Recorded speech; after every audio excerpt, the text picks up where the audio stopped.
This is the first conviction of its kind in the UK. We could not have achieved this without the courage of one person, our victim survivor. I want to commend him for his bravery in speaking out. As the sad and horrible news of Ekweremadu's being found guilty of organ trafficking by a UK court went viral, it's been followed by mixed reactions on social media. However, many maintain that the Ekweremadu's case should serve as a lesson to African leaders, and bad governance affects even politicians who think they are above the law.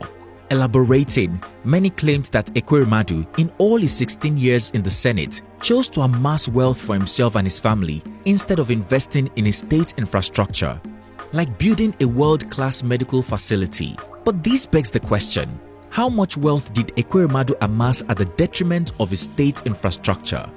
In December 2015, Ekweremadu made the news following a report that the Senate would be spending about 329.5 million naira to add 10 new vehicles to the Deputy Senate President's convoy alone.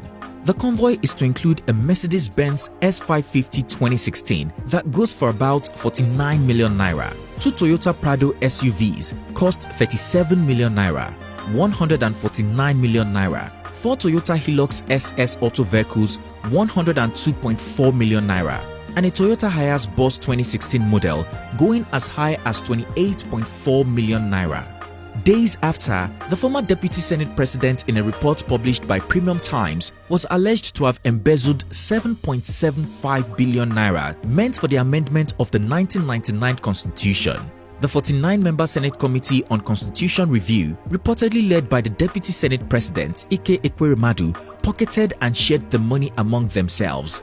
Fast forward to July 2018, the former lawmaker was already under the radar of the EFCC as they investigated him for conspiracy, abuse of office and money laundering and fraud. A whistleblower had reported the former lawmaker for owning 10 houses in Abuja, 2 in London, 8 in Dubai and 3 in Florida, US, worth millions of dollars. The anti-graft agency laid siege to the elite lawyer's house in Abuja, preventing him from attending a plenary at the National Assembly.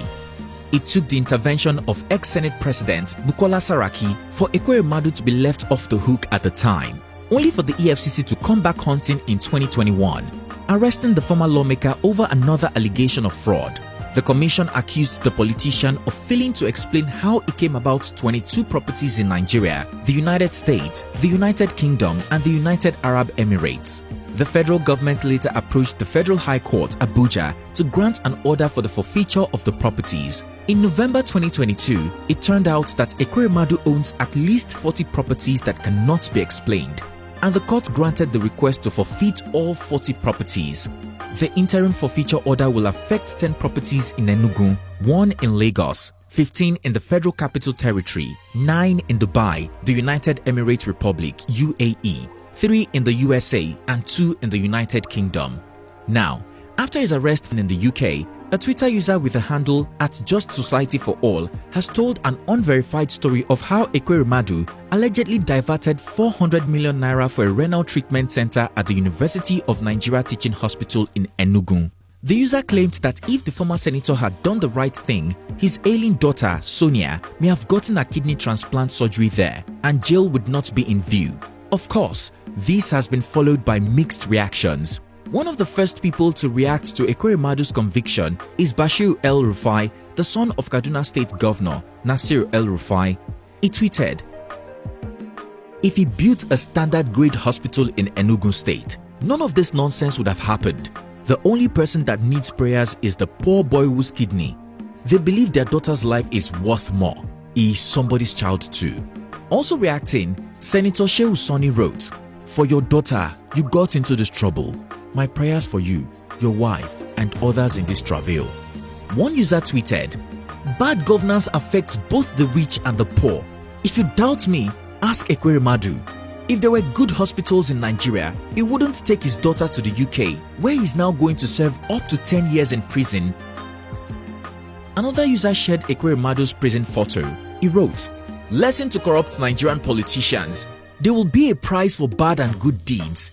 Karma clearly is real." One wrote, "I have zero pity for Ekweremadu and his wife. After stealing our nation's resources, he wants to steal our kidney and life. Some politicians are very wicked. He should enjoy his time in jail. Another tweeted, "It's so funny because if Ekweremadu successfully harvested that guy's organ for his daughter, he would have gone to church for Thanksgiving and everybody there would clap too.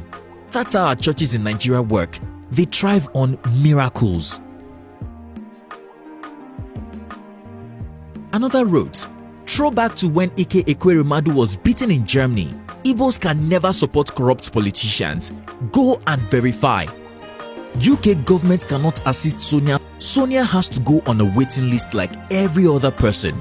Whoever wanted to donate to Sonia has to specifically mention Sonia Ekweremadu. That is the only time she can jump the waiting list. Having said all this, it's a process. Tell us guys, what do you think about the connection between a former senator, Ekweremadu, and his wife, Beatrice? Is this a case of exploitation or a case of bad governance? Do you agree they could have prevented this if they had invested in their state's medical infrastructure? Lastly, is this a wake-up call, and will it be a big lesson for all African leaders? Share your opinion in the comment section down below. Thanks for watching and see you on our next one.